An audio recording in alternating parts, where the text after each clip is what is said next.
ladies and gentlemen. Good evening. Monday night, 8 p.m. The Live Lounge returns. And yes, the hallowed trip to Blackpool is now in sight. The Betfred World Matchplay is under a week away, and we cannot wait. Myself, Phil Bars, Jack Garwood, Dan Simpson, and we are joined by Matt from our wonderful sponsors, Betfred, and title sponsors of the tournament. Gentlemen, what an evening. What a day to be alive. It's close now. It's the best week of the year. It's the best week in the darting calendar, and I can't bloody wait. Second best. We did have the World Cup just a couple of weeks ago. Sorry, Matt. I know that one's not yours, but I won't let you blaspheme the World Cup of darts, Daniel. Come on now. Matt, the difference is I get to go to this one. I get to be there. I get to be in that lovely building with it's class. Matt, for you, obviously Betfred sponsor wonderful events all the way across the year, but this must be high, isn't it, for you guys? Yeah, I agree with Dan. It's the best week, of course it is. There's something about Blackpool, isn't there? I know everyone says, even the players say, there's just something about that famous ballroom, the stage, the fans. I mean, it is absolutely epic. The setting, the town, it's just, Blackpool is just where it's at. And yeah, we're honoured to sponsor this. It's been a great few years that we've sponsored it, and we absolutely love it every single time we turn up at Blackpool. Yeah, look, I know the fans love it as well. Let's jump into the chat room before we get going. Loads of you in already. Owen, Dal, Malachi, Kieran, how are we doing? Mark, Connor, Warren, good evening. Cameron, Daniel, Josh is in. Good evening, Anthony, or good afternoon for you in Texas. Bob, Chris, Alex, Paul, Pat, Nels, how are we all doing? Stuart is in. Look, we genuinely can't wait for this. And this is the one where normally the show's built up and we've got loads of topics, but I'm not going to lie, chat room tonight, it's all about the blooming match play, and we love it. Yeah, look, Dan's like a kid at Christmas. Oh, do you know what, mate? It's just, it's because, so like, it's because of what I do for my real job. I have such, like, it's the most stressful, like, that run up to the 6 weeks holidays, and then during the 6 school holidays when everyone else is not there is like my biggest, most stressful time. And it's almost like I get this unbelievable little treat first to like make it all worthwhile. And it's, do you know, I get to see, there's a lot of people in darts that I see from a distance, you know, throughout the year. And I will spend the first or the majority of that tournament talking about what's happened every night with all the nice folks in the chat room. And when I get there at the end of the week, it's genuinely the darting highlight of my year. I love it. You got the whole atmosphere in that town. Everywhere you walk into is full of people who are enjoying the darts. It's just quite a magical, lovely summer pilgrimage to make every year. Yeah, Matt, when that draw was done at Betfred HQ, what was the gasp like when we got Luke Littler against Michael Van Gogh in round one? I was about to say to you, it literally was a gasp. It was a look of disbelief. I mean, obviously, Fred and Matt were sat there doing the drawing, and Dan, I didn't know what was going to come out of Dan's mouth. That was what I was more concerned about, and how he was going to approach it. But no, honestly, I mean, when Michael Smith versus Gary Anderson, that was like a wow, what a match that's going to be. And then on the same night now, when those balls came out, and we were getting there, weren't we? It was one of the last ones to come out. We were getting there. We're thinking, could it be? Could it be? And when the numbers came out in 22, it was just astonishing. We all looked at each other, say, "Make sure this isn't rehearsal. This is live, isn't it? This is actually going to happen." Yeah, look, we don't often get blockbuster ties like that in round one of any tournament, but to get it at the Betfred World Matchplay, you guys must be licking your lips with the promotion that all goes with this. And can Michael Van Gogh and Beat Boy Wonder and X, Y, and Z? The storyline is incredible. And the best thing about it, it's on Monday, so we've got loads of time to build up to it as well. When it gets to our Sunday night, all through Sunday, we're going to be building up to it. It was third on Monday night. So, yeah, look, it's very lucky the way it came out. But, I mean, we are so fortunate that we've got this blockbuster match versus Wanaki. It's a final that will grace any stage in any tournament across the world. And here we are in Blackpool. But, you know, that's the luck of the draw, obviously, the way the merit works and the way the balls come out. And with Luke Littler being unseeded, we know somebody was going to get a real tough first-round tie against the favourite. Well, he was favourite until those balls came out, and now all of a sudden, of course, he's second favourite. But whoever wins that, obviously, will shorten dramatically in price for a World Matchplay crown.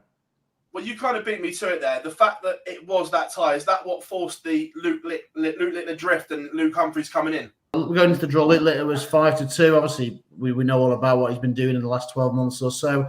And Michael Van Gerwen was 7-1. But this is a massive obstacle. Littler is just favourite for the match, so he obviously hasn't drifted as much as MVG has. But we were just talking before, if MVG was to win this, it'd be less than half the price that he is now. Of course, he's won it 3 times before. Same with Luke. He'll probably be around about 2-1 if he comes out of this encounter. But it's a bit like in the football, the Spain-France game or the Spain-Germany game. They were decent prices for the outright because they had to overcome a massive hurdle. And it's the same with these guys. Whoever comes out on top will be slashed dramatically. So if you fancy one of them 2 guys to win that, I'd be getting on them for the outright before they start. Yeah, have you seen much movement in the betting since the draw because of who pulled who? Yeah, it was all about Luke Humphries, obviously. With what was obviously people are now thinking are going to avoid Michael Smith, Gary Anderson, what a match that is, and obviously avoid it because you just don't know. At the end of the day, yes, I say Luke Littler's favourite, but to us, it's a pick and match, isn't it? It really is a 50-50. We have no idea how it's going to turn up on the night. We are just favouring Luke Littler, but of course, on the back of that, people like Rob Cross and Luke Humphries, certainly Luke Humphries, have been backed, and he's now your clear 3-1 favourite. Yeah, this is to all 3 of you as well. Can you remember the last time MVG was an outsider in the opening game of a tournament? No, and it's very strange seeing him at those. I mean, let's be honest, it's not. I mean, it's not a mile off where I thought it would be. I didn't see those odds and think, how have they priced that? It's reflective of where his game is, at this moment in time and where it's been probably over the last 12 months or so.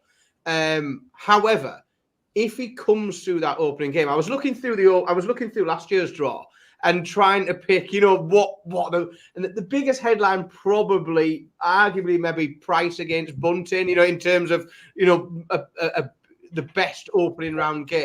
But to have, it's with several, there's more than, and we will talk, of course, lots about MVG against Luke Littler, but there are quite a few do not miss games.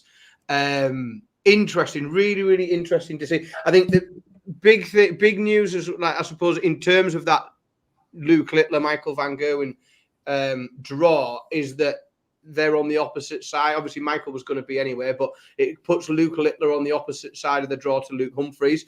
There was the potential all along that they could meet before the final. Which does. I was just having a quick look. Betfred have got a market for either Luke to win, which I think if you're a favourites backer, that's a particularly nicely priced bet at the minute. But the draw's amazing. But I think Michael Van Gerwen's price is, if anything, I think it's probably a little generous based on his recent struggles. Don't tell Fred that. He'll be slashing that one of his favourites.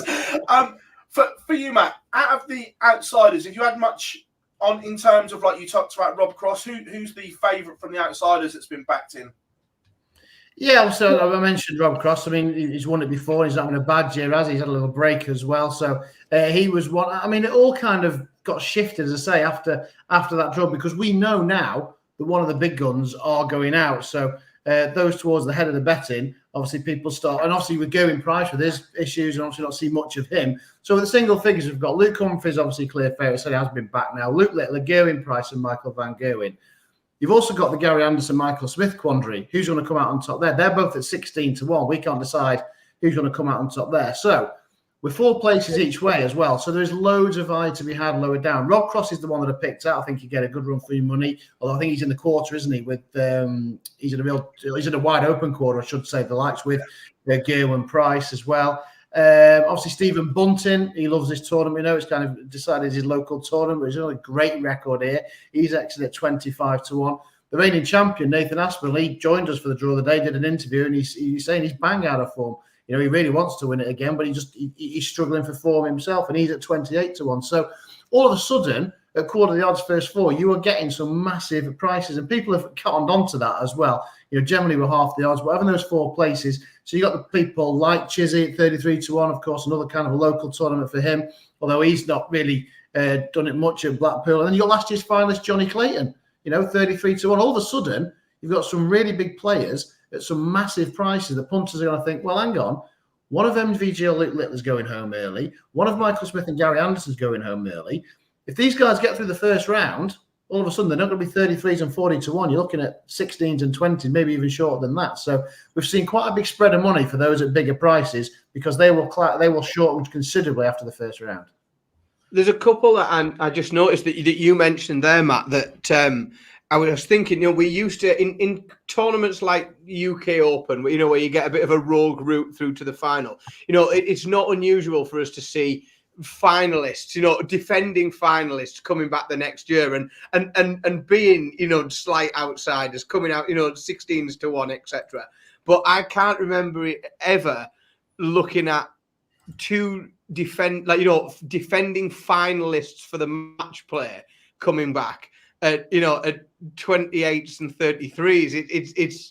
It shows what an unusual route was taken last year, and just the I suppose the amount of talent there is at that top end and the potential that people can just march through this draw. It's interesting when you say that, because I remember casting my mind back to the COVID year when Dimitri won it, and then obviously he came back, and I think he was only 14-1. Bearing in mind he won it at Blackpool with no crowd, and he was coming back 12 months on, and it was very, very different and things. And even he was only 14-1, and he was fairly new on the scene. So the fact we've got, as you say, Johnny Clayton in here at 33s and Nathan Aspel at 28, who were contesting the final last year.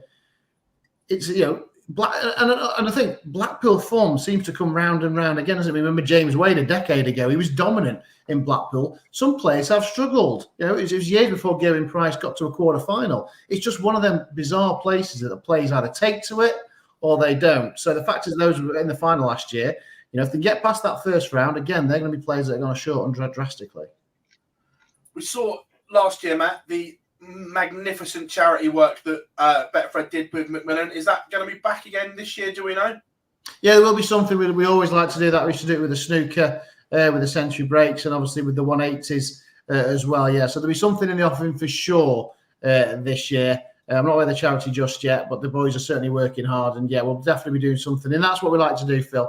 It's not just a case of writing out a check at the end and giving the money to the winners and the participants. We love getting involved in these events, and certainly if we can raise money for a good cause at the same time, and obviously put it on the players, they're under enough pressure, but if we can put a little bit more pressure on to raise some money for a good cause, then it's well worth it. Touching on what you said there as well, something that has grown in Blackpool recently, not quite the size of the world yet, but getting there, is the fan village at Blackpool. And last year, Fred, you took it over and it looked incredible. Have we got more plans for the fan village again this year as well? Yeah, it was brilliant last year. We had obviously got the betting shop in there, and they had Dan doing his stuff down the other end, and it is absolutely fantastic. And what I love about that, as soon as you get in there, you are just thrust into the middle of the match play, aren't you? It's just Darts Central. So yeah, the shop will be there as always. Come on down, and we'll have some very special offers just for the guys going to Blackpool. So you've got a ticket. You come into the Winter Gardens, you'll get some special prices that you will not get anywhere else on the planet. It's a Winter Garden special, so come and take advantage of them. Dan's rubbing his hands there. He's loving the sound of this. Is there anyone that you're fearing at the moment? Is there anyone that wins early on that's not a good result for Betfred at the moment? Well, I mean, this is going to sound a little bit bizarre, but obviously it's just all about Luke Littler. I mean, we have laid him. People just backing him blind. We've laid him. All of a sudden, obviously, gets MVG. The money does dry up. But no doubt if he gets past that first round, which is going to be high profile, it's going to be well documented, it's going to be across all the news outlets. It might even make non-sporting headlines as well on the front page of the paper. It's that big of a match, isn't it? So he'll be, if he was to win the first round again, we'd be looking down the barrel, because he is the biggest loser in the outright book, as you would expect. But we might have got lucky with throwing a bit of a lifeline. Can MVG do us a favour year after year after year? We take on MVG. He's the biggest bogey in the book, and now we need Mike to do us a favour all of a sudden. It's amazing how things turn around, isn't it? It is funny how it goes round, but in any sport, obviously, I know that you follow a lot of sport, whether it's darts, snooker, horse racing. Have you ever seen anything that, like the Luke Littler effect, the fact this 16-year-old kid, as he was, has just transformed a sport single-handedly? Well, going back in my time, I mean, you can think about probably just before I was really getting into sport, but when I was a kid, Tiger Woods, obviously in golf, I mean, he was going off 3-1, 2-1 for tournaments, 128 runners, 140 runners, you know, and it was ridiculous. It's kind of that effect, isn't it? I mean, growing up again, Tony McCoy is a jockey. You know, he was always on favourites going, people just latched onto Tony McCoy. And this is the same. This is the darting Tiger Woods. This is the darting Tony McCoy all of a sudden. He has just been dominant. That World Championship run was just incredible. And then they just could not get enough of him. People just want to be involved, backing him, wanted to be on the Luke Littler Express. And, you know, it's followed us through all the way to Blackpool. You know, it's a huge major. It's probably the second biggest tournament behind the Worlds. He's already got a world final. How will he handle Blackpool? That's the big question. So it's kind of a local tournament for him. So he's going to have a massive following as well. Is that a bit of added pressure on him? So, you know, we've seen some top players who've struggled in the cauldron of Blackpool. So he's had no issues so far. But, yeah, no, he's had a massive effect. And you know what? I'm going to admit it. Turnover's increased. So long may it last. Yeah, no, it's interesting because we said this last week that Blackpool is different to anything else, that you can win on any other stage, guys. But the fact that iconic venue, the fans are on top of you, it is different to any other venue in the world. And it's a different pressure.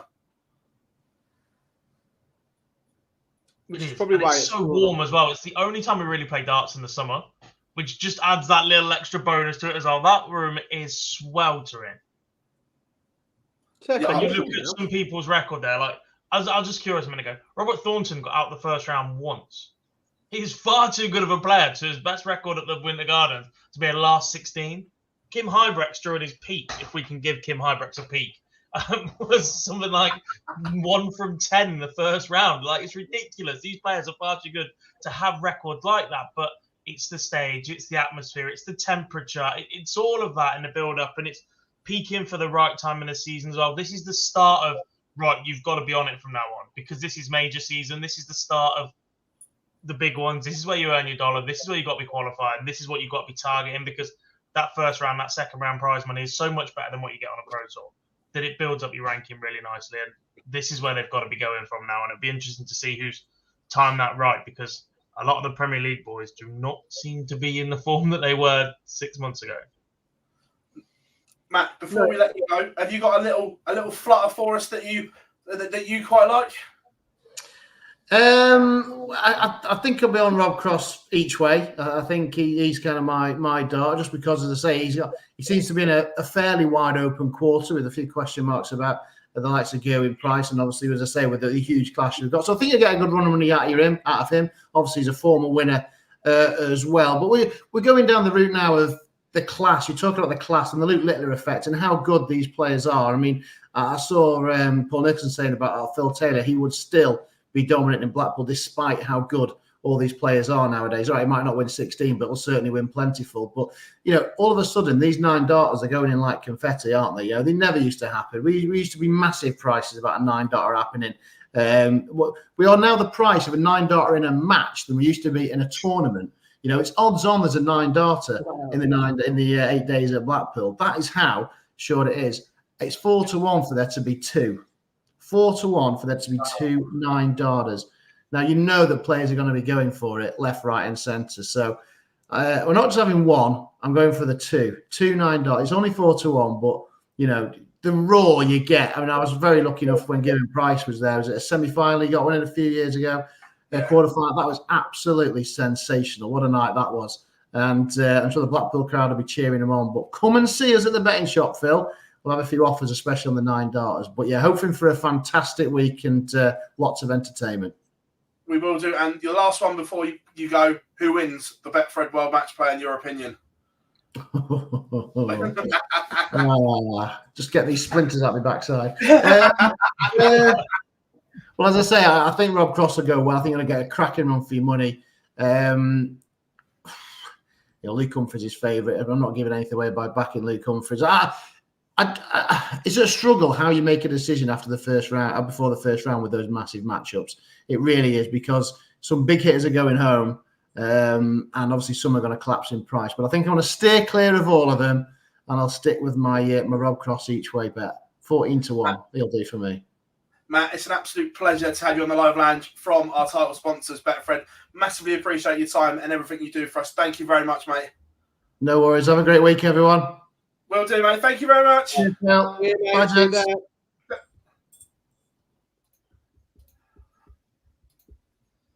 Everyone, Matt from our title sponsors, Betfriend, and that was a really good insight, boys, into how it works behind the scenes and the mechanics of the betting side of it, because people just think, it's thrown up there. But it was interesting listening to him talk about the drift and everything like that after the draw. Yeah, and look, rightly so as well. You look at the players that are in form, the players that aren't in form, they seem to have all collided. There are some really nice little ties in there. Do you know who will be most miffed right now about that Luke Little and Michael Van Gerwen draw? Dave Chisnell. Because that is the most open quarter he was ever going to see in his life. Peter Wright is in absolutely no form whatsoever, and he's just drawn Andrew Gilding. What are they going to do, really? He's playing Christoph Ratajski, who isn't the player that he was a year ago, 18 months ago, maybe even 3 or 4 years ago now. He's in a section with Joe Cullen and Brendan Dolan. Dolan's the form man, arguably. And Michael Van Gerwen was in absolutely no form whatsoever. And all of a sudden, he's got a 17-year-old who is absolutely tearing him up by storm in that section of the draw. You're like, Chisnell was a semi-finalist before a dart was thrown there. And all of a sudden, he's got to go and contend with that. Yeah, it's just absolutely bonkers, isn't it? That it's our favourite tournament of the year. But already, this could break people's seasons. If you've had a poor World Championship and you go to Blackpool and fail as well, that's an awful lot of ranking money that you haven't picked up. And then the pressure starts piling on. Especially because, when we talk about, the previous finalists and semi-finalists aren't necessarily particularly favoured in, this year. It is going to start to swing. We've talked a lot about how the tour card race, as we call it, is very, very different to the current live order of merit. It's a really different picture, and that picture could get even more different, so to speak, once that money that people are carrying from 2 years ago at the Matchplay drops off, because there are lots of very unusual games, very strange games. Yeah, it's incredible. Before we start dissecting it, chat room, you've been absolutely sensational so far. Some really good points in there. Colin says, I'm 62. I've never watched as much professional darts in my life as I have this year. Like, absolutely. Just look around. Someone's asked, I'm guessing you mean Saturday, Sunday, not Saturday. We don't know the times yet, but the PDC have said that if England make the Euro final, the session times will be adjusted so they don't clash. We're still waiting to hear that so far, but there will be changes to the session times if England make the final. Right. Here is the draw, everyone. There it is in draw bracket order as well. Just look at it. It is absolutely stacked, boys. It's mad as well. Oh, go on, mate. I'll just say, I was pretty content. I obviously wrote the draw down in the order that it came out. I was pretty content with Ross Smith versus Josh Rock. That did me for the first round. I was like, that is an awesome game. That was the second one out. I was like, yes, we've got this. Rob Crossley and Van Veen, and then Ross Smith, Josh Rock. And I'm like, that'll do. And then it just kept going and going and going and going. And now we've got ridiculous. Chris Dobie, Richie Edhouse is a quality matchup. Bet the over on the 180s in that easily.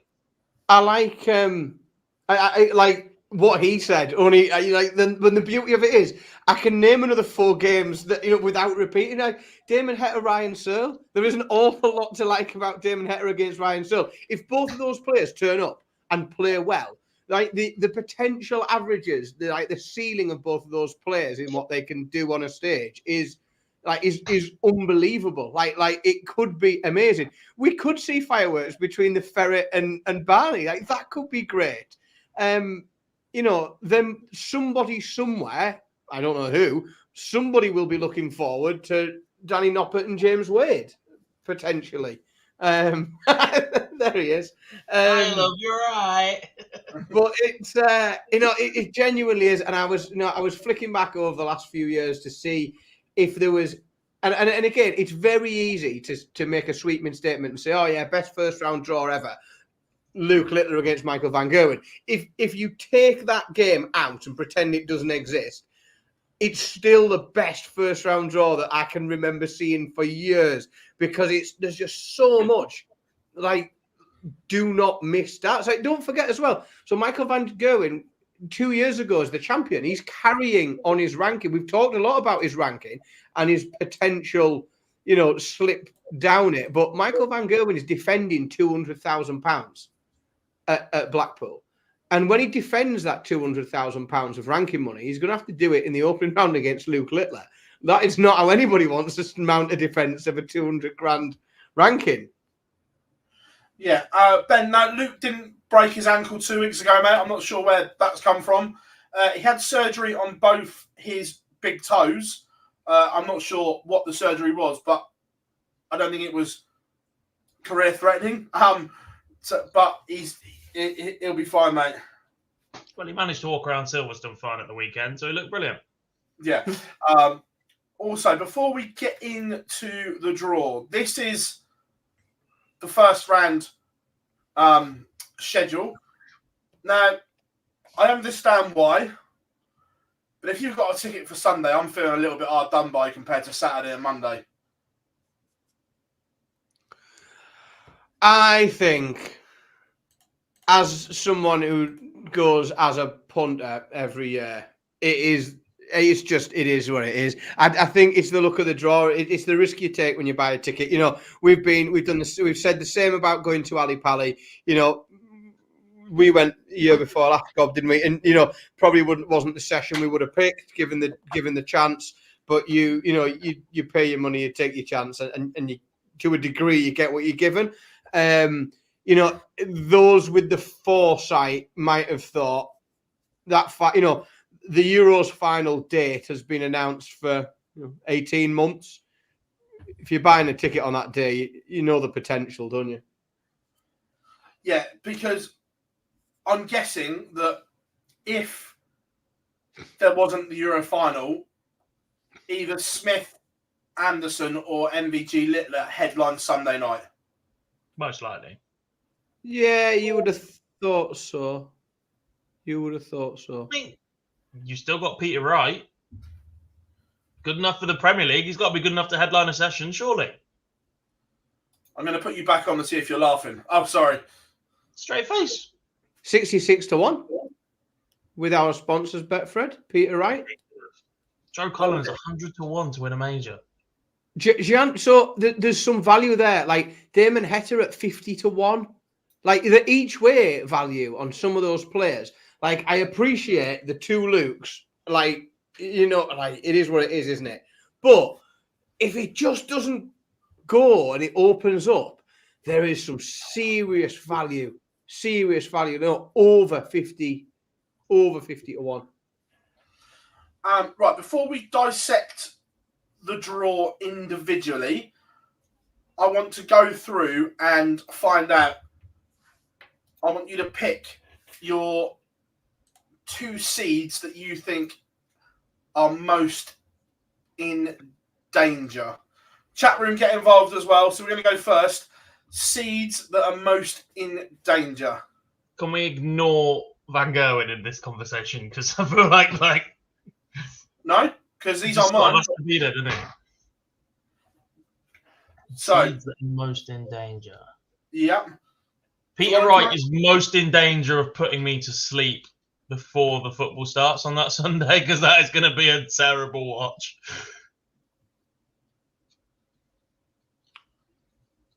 Do you want him just shouting out? Yeah, just who you think is in danger. I'll tell you who's in trouble. Joe Cullen's in trouble because his form has been crap. I really like Joe. Love watching him play, but for want of a better word, his form's been crap. And Brendan Dolan knows how to turn up and win a darts match on a stage. Like Brendan played pretty nicely at the World Cup as well. Yeah, Brendan generally does play. He's pretty consistent, and he knows how to get a job done, and he knows how to put a shift in a match play style game. He knows how to win a race to 10. So I would put him there. I don't think you can. Well, I don't think you can not mention because he's the. Yeah, I'll have to do it. Nathan Aspinall's in bother. There's no secret. Like he is. He's the first to tell anyone. I think that there are far, far, far worse draws he could have got. With the greatest of respect to Luke Woodhouse, you know, there are games. There are draws Aspinall could have got where I would have said, you know, he's second favourite in that game. Like he would be second favourite in a game against a third of the unseeded players, I think, at the moment, to me anyway. So Aspinall's in trouble. Ross Smith. I mean, Ross Smith, brilliant player, but again, he's just pulled one of the bogeys, hasn't he? If you could have listed 3 or 4 seeds you didn't want, unseeded players you didn't want, Josh Rock's probably in that shortlist, and therefore, you know, that puts Ross Smith in danger just on the basis of that. And to wrap it up, just because I think it's a really tight game, and both of them have got such a high ceiling. Heta, because Ryan Searle can turn up and score for fun, and Heta looked inconsistent at the World Cup. But I still think that could be, level-wise, one of the games of the opening round if they both turn up. Yeah, look, I agree with everything you've said there. There are plenty of seeds in danger. I think Dimitri van den Berg is in danger because I think Martin Schindler is one of the best players on the planet at the moment. I'm not saying he's top 4, but he's certainly a top 10 player right now, the way Martin Schindler is playing. And regardless of the draw, I'd have said this anyway, MVG is in a world of trouble right now. Forget Littler. I'd have said this if he'd have drawn Ricardo Pietreczku, Krzysztof Ratajski. I don't like the prep. I understand that you have to have a work-family life balance. But for me, when you are struggling right now to go on holiday 10 days before the match play, is not the prep that you need. We've spoken about the technical issues that he currently has with the position of dart in hand and that. For me, when you've got a problem, you need to be working through it. So, look, the fact he's got Littler has intensified the problem, but I think MVG's got a massive problem right now. Does that not give him a bit of a pass, though? Don't get me wrong, it's a big game and he's got to get up for it. But if he loses, is it not a bit of a, well, actually, he drew Littler in the first round, so we can sort of go, that's a coin toss. Whereas if he draws a Ratajski or as great a form as he is, a player like Richie Edhouse, for instance, that is a game that people expect Michael Van Gerwen to win, even with his B game. I agree with your point, and that there is an element to that, but I just don't like the prep. That you are going into the second biggest ranking event on the calendar, and we've seen over the last weekend, there's been no darts, but players have been out exhibitioning it, getting ready. We've seen practice sessions between players. Luke Humphreys did a 4-day tour. Barney's been out, Price has been out, Aspinall's been out. That they've all been out getting ready, trying to find something, and they're playing quite well. When you're not at your best and you're not producing your best, look, Michael knows better than anyone what to do to win tournaments, but I'm not sure he's got this one right. Is this the first time we've genuinely looked at a tournament of this caliber and gone, there is a genuine argument that all 16 ties could be won by either player? If you look down that list right now, there is a genuine argument you can make that all 16 of those ties could be won by either player, because Pietreczku's got the ability to go crazy like we've seen in the Euro Tour, etc. Like, compared to any other tour that we've seen before, we're sat listing who might be in danger. We go, well, Heta might be because Searle can turn up. Rob Cross, we know what levels Jan van Veen can produce. You two that you're probably going, that game is virtually unwinnable, is Van Veen against Cross and Petreczko against Humphreys, given their respective form right now. Yeah, but if you had to sit there and pick 4 absolute bankers of seeds to come through, I think you'd struggle to pick your 4. Yeah, I think 15 at the 16, I can make a case of a 50. The only one I genuinely can't is Humphreys Pietreszku. Yeah, I'd go with that. But then I think you were right, Gob, when you said if you were to pick 4 banker seeds to come through, you'd struggle. And that's the level to which it is wide open, isn't it? Yeah. Don't get me wrong, you can pick seeds here to come through, and you can pick favourites, and you could probably pick 4 games, but you're going to be far less comfortable to go, right, your house is on this or whatever, or there wouldn't be a surprise if one of them lost. Once you get 2 or 3 and you go, actually, this one's a bit shaky, it's cash out time, isn't it? Once you get through Luke Humphreys and once you get through Rob Cross, you look at it others going, well, I'm a bit nervous about this one. Do I let it ride, or do I go, actually, I'm taking it out? Presume that they're in that order. Like, they're your tricky 5 o'clock kickoff that you're wondering why you've left in the bet. And that's literally the rest of the field. 100%. Evening, Matador. Evening. I guess it's Lau. Weekly Darts Cast is in. And thank you very much, mate. I really enjoyed doing it. We'll no doubt we'll touch on that later on. But thank you very much. Where do we put Littler in your rankings? Top 2 right now. Definitely top 3, but we'll touch on that more in a minute. Right, so we've touched on the seeds in danger. I want, who out of the non-seeds do you think goes the furthest? Chat room for you guys as well. Non-seeds, who goes the furthest?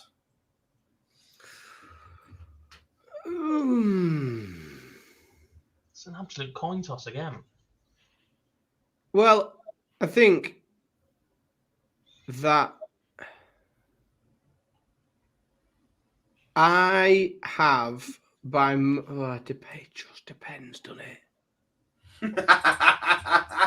Everyone's because I have potentially, if I go pure brain and no heart, wish, desire, like nothing else, and it's just what do I think will happen, then I've got a seedless semi-final in the bottom half of the draw, because I think we've got there's a perfectly reasonable chance that Littler plays Anderson in the bottom half. There's an argument to say that second quarter is seedless as well. You could see Gurney, Rock, Woodhouse and Wade all win their matches.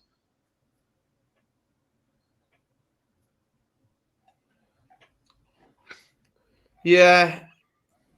And therefore, so I think there will be a non-seeded player in the final from the bottom half. But I'm not sure about the top half.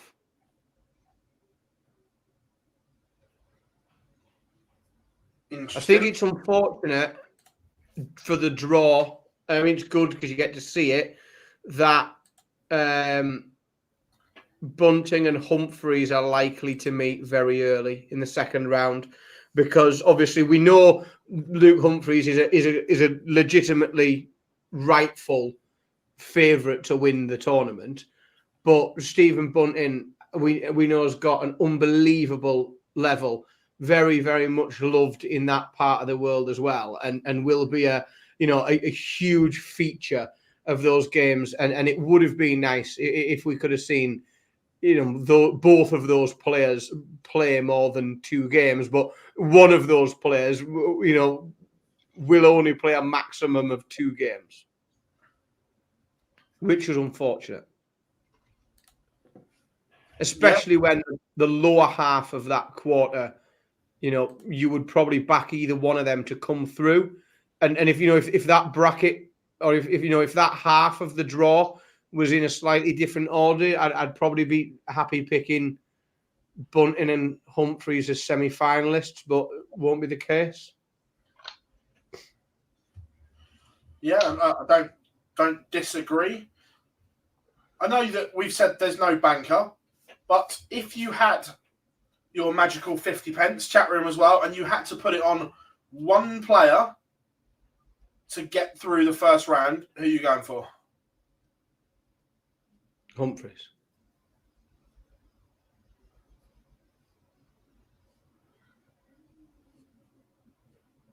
I agree, Humphreys, but I'm going to go different. I'm going Dobie. I think Dobie does a number on Ed House because I'd love to see it. I think Richie Edhouse is playing incredible, but that stage debut, I think Dobie does a number on him. And you forget the main characteristic trait of Chris Dobie's game. He averages 106 in a belter and finds a way to lose it.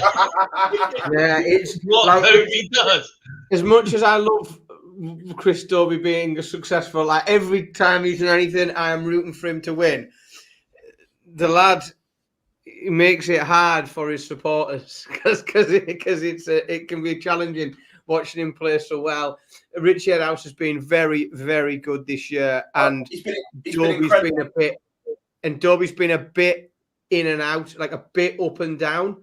On his day, I think he beat both of them at the Ray game. I think Dobie comfortably gets through, but I think we've seen we've seen more consistent high level darts from Edhouse than we have from Dobie in the last few months, and it certainly wouldn't be one that I would touch with a bookmaker. I'd love Chris Dobie to win, but I'd be staying a mile away from that one. I just think that stage does funny things to people on debut, and I agree. Richie Edhouse has arguably been the most improved player this year, but I just think nerves get the better of him. My 50p, controversially. Oh, do I? I'm between two, and the thing is, if they both win, they play each other.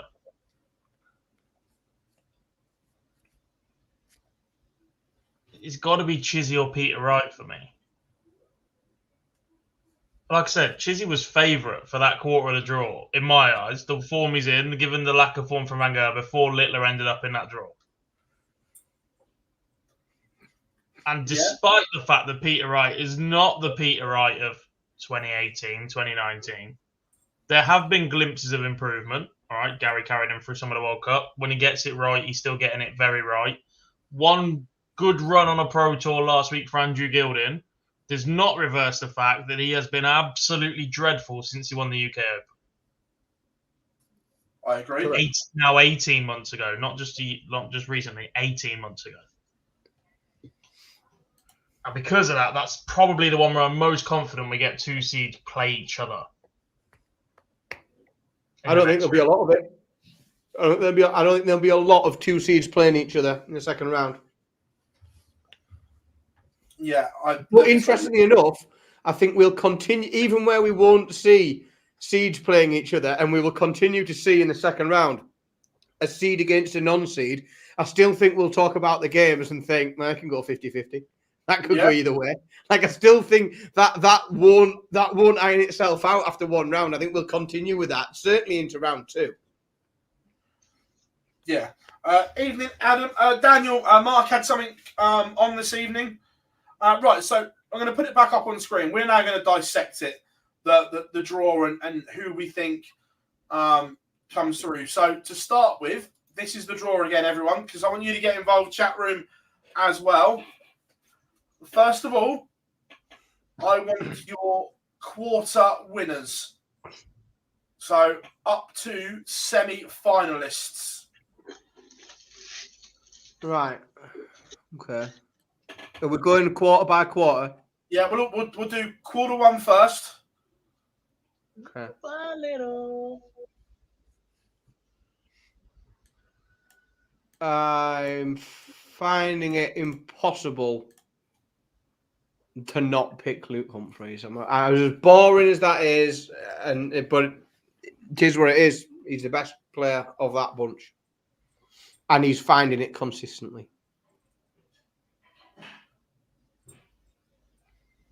Are you agreeing, Bob? Luke. I'm with you. I've gone Luke Humphreys from quarter one. I know that's a little bit boring. Quarter two. This is trickier. I'll let you go first, Gob, because I went first last time. Oh, will you?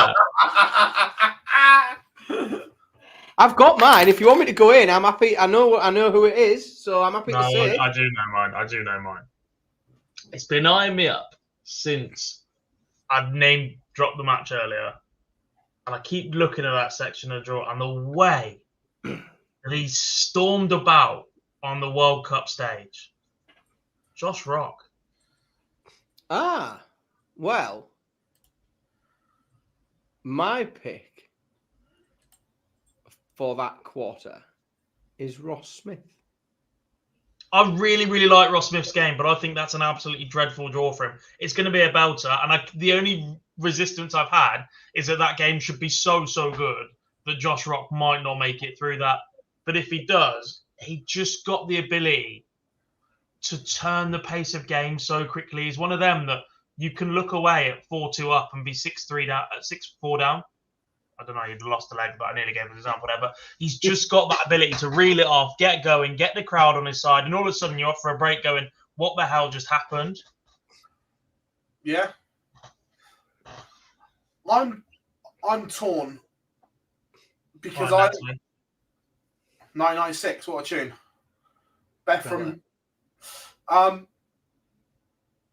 think going price beats Daryl Gurney, and I agree. I think Josh Rock beats Ross Smith. And then them two, they're going to clash in round 2. I think the Iceman may just edge it. I'm going to go in price to get to the semi-final. I think it would either be Price or Rock for me. I just think Price may nick the game against Josh Rock. So I'm going Price from section 2. Right. Section 3. I'm just going to call it now. I can't see anything other than the winner of Michael Van Gogh and Luke Littler getting to the semi-final. Irrelevant. You've got to pick one. No, I'm coming to that. I think that apart from those two, that is the prime section to be in. And I am going Luke Littler.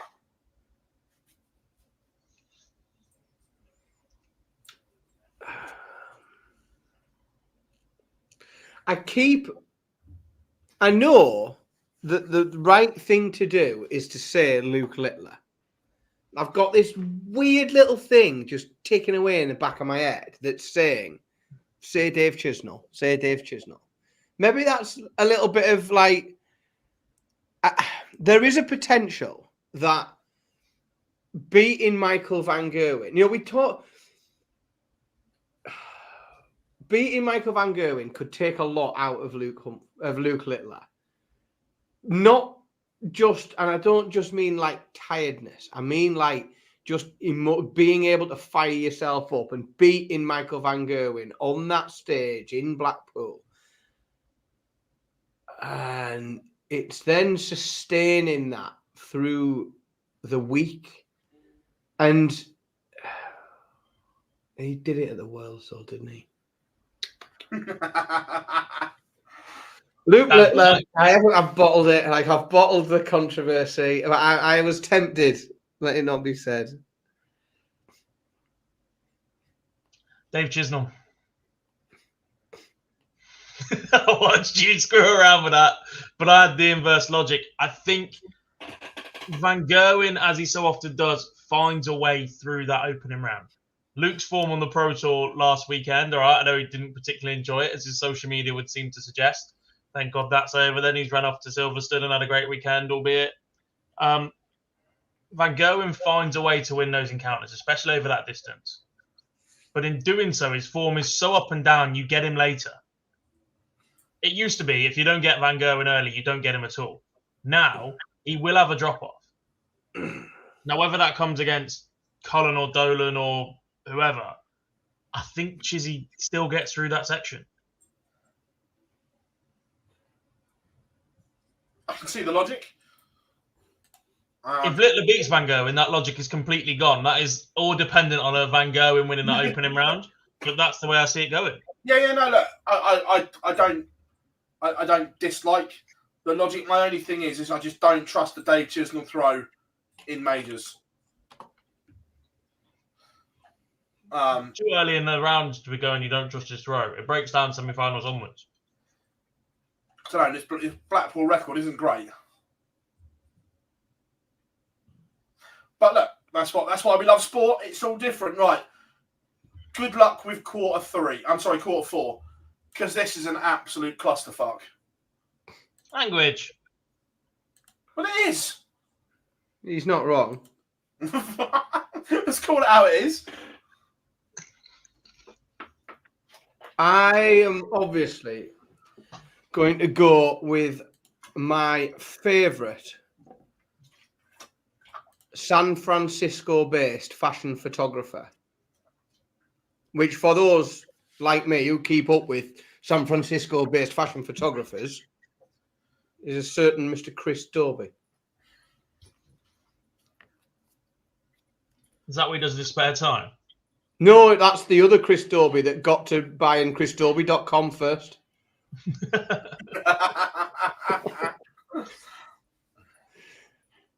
Rob Cross.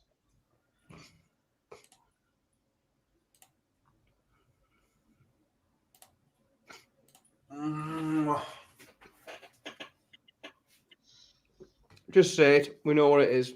I'm genuinely torn between two. One of them you all know. Gary. Yeah. But I genuinely think that this is Chris Dobie's time. This is. I was waiting there for you being torn between Gary Anderson and Gando. I just don't know which way to go. Nothing. I would love Gary Anderson to win the World Match Play, but I've just got a feeling it's Dobie's time. I'm going Chris Dobie to get to the semi-final. I need it. I just want him to get to the quarters because that's when I get to Blackpool. I just need to stick around long enough. Stick around until the Friday. Gary or Dobes, but there's something about Chris Dobie that I really like at the moment, and I'm going Dobes. I think the problem with that is you look at those two games in the draw bracket next to each other. You're going to have to score well to win both of them. And I mean really well. Like 105, 106 first 9 average across potentially 19 legs. And then again over a few more. And what I just don't see them doing that 3-4 games in a row. And they're going to need to do that 2 games in a row at least. Smith and Anderson to do that to get past Adobe or an Ed House and vice versa. And then you've got Rob Cross or Gian Van Veen or Damon Hector sat in the wings for you. Oh, you know, I agree. It's tough, but I just think, I think Dobes. But I would love Gary to win. Right. We now have our semi-finalists, boys. Crunch time. Who beats who in the final a week on Sunday of the Betfred World Match Play?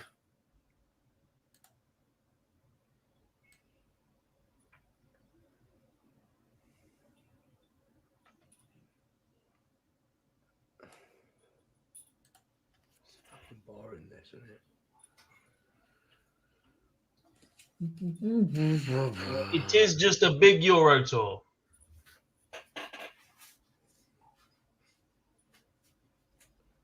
I think we spend an hour so far talking about how open it is and how many 50-50 games there are right across the board. And then the number 1 seed wins the title. And how all the seeds are going to fall. And then I think what we're probably going to see is the 2 favourites and a repeat of the World Championship final. And we see Luke versus Luke in the final. And yes, there are many, many, many, many different things that can happen over the course of the week. But the most likely thing to happen is that we see Luke Humphreys beat Luke Littler.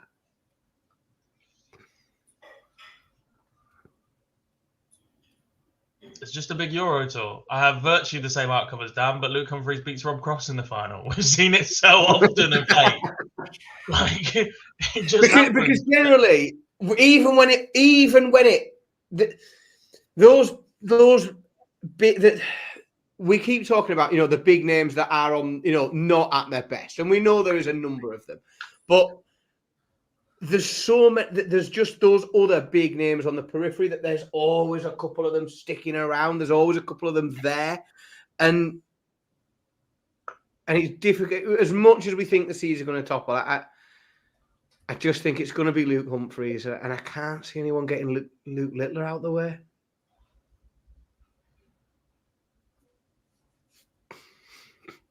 Again, it's going to be a drama-filled week, but the cream will rise to the top. Luke Humphries will add the World Match Play to his World Championship. And I agree. I think he beats Luke Littler in the final. And in doing so, by the way, Luke Humphries is one for the next 6 billion years. Yeah.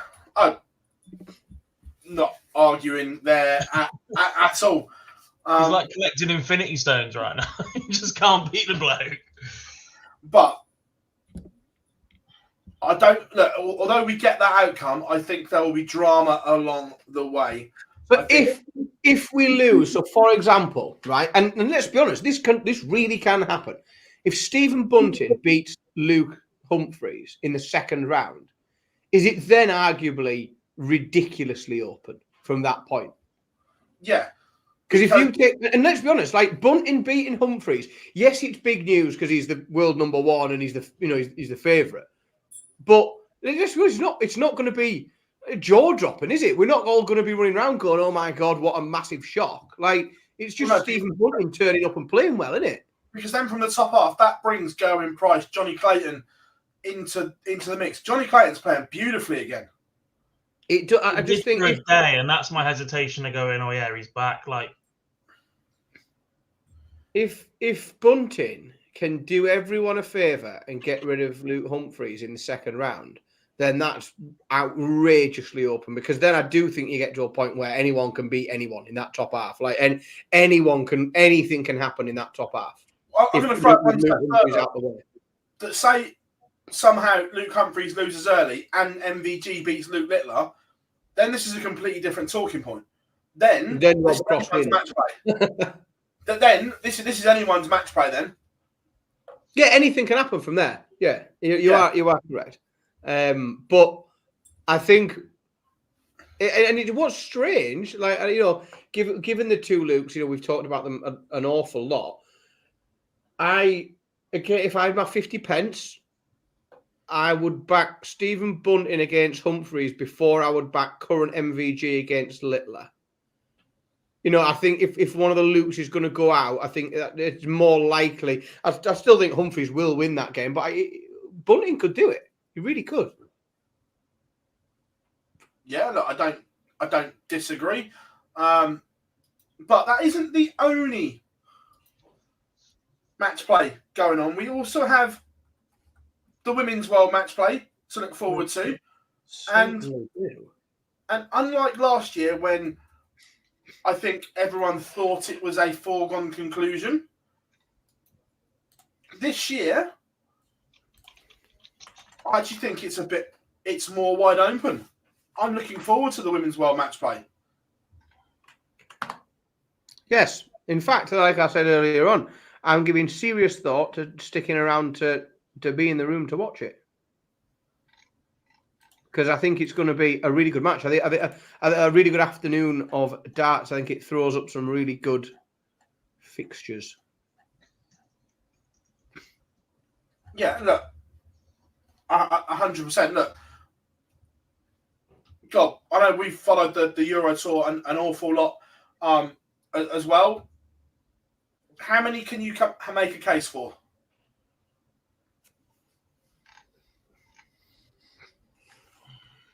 Six.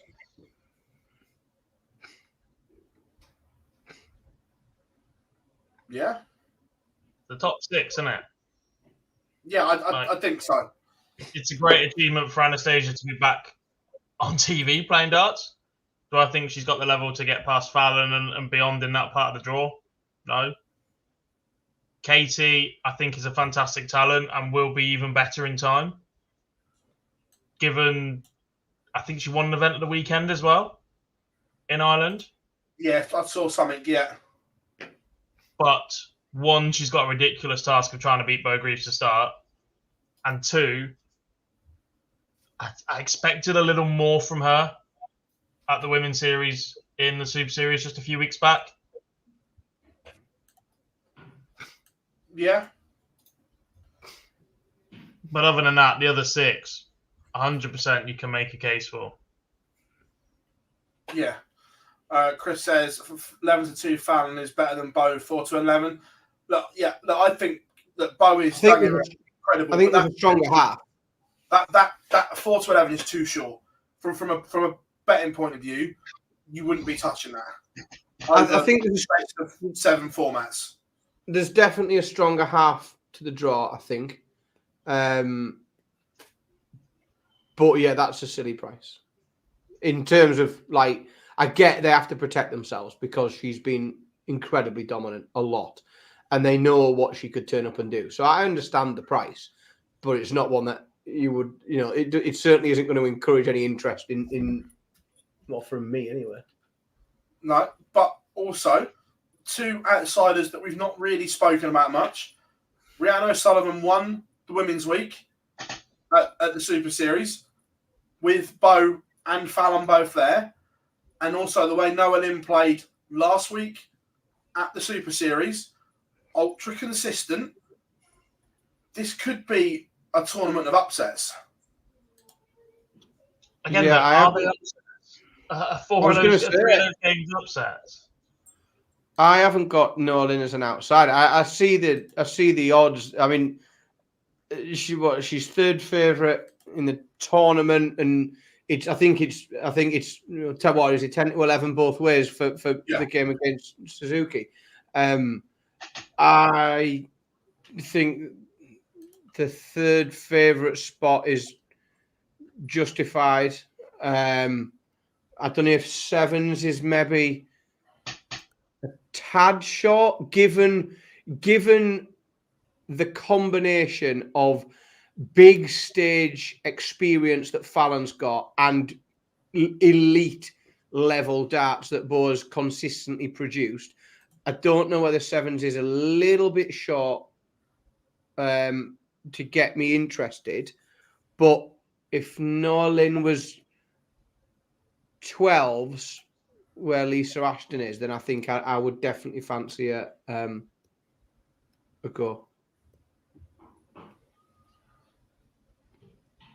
So, who have you got getting to the final of the Women's World Matchplay?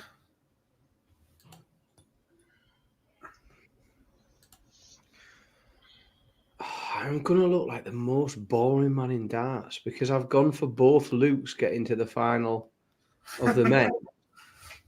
And then if I then go, what is the only thing that, I mean, I think if Noah Lynn was on the other side of the draw to Bo, I'd be tempted to pick Bo against Noah Lynn. But that game's going to happen earlier than the final, and therefore the only thing I can do is say that it will be Bo against Fallon in the final. Fucking favourite against second favourite again. I feel like I'm complete dickhead. Wrong. Boring. Good. Well, I'm glad someone's sticking their neck out anyway. Half. Bo still makes the final. But she will play Lisa Ashton. Ooh, I mean, yeah. Nice call. Very, very good at the last block of ADC events. And I believe, my lads say this, that Fallon was nursing an injury. But so was Lisa. And still managed to win, is the point I'm making. They both got broken toe. Yeah. Oh, there's no each way market on that. I was going to say 12-1. If you can get that each way, it's lovely. But I don't think there's an each way market on that.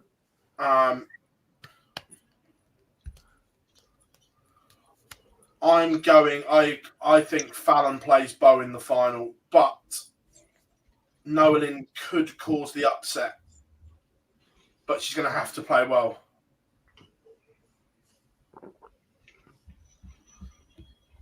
But I am going Bo against Fallon. And who wins? Greaves.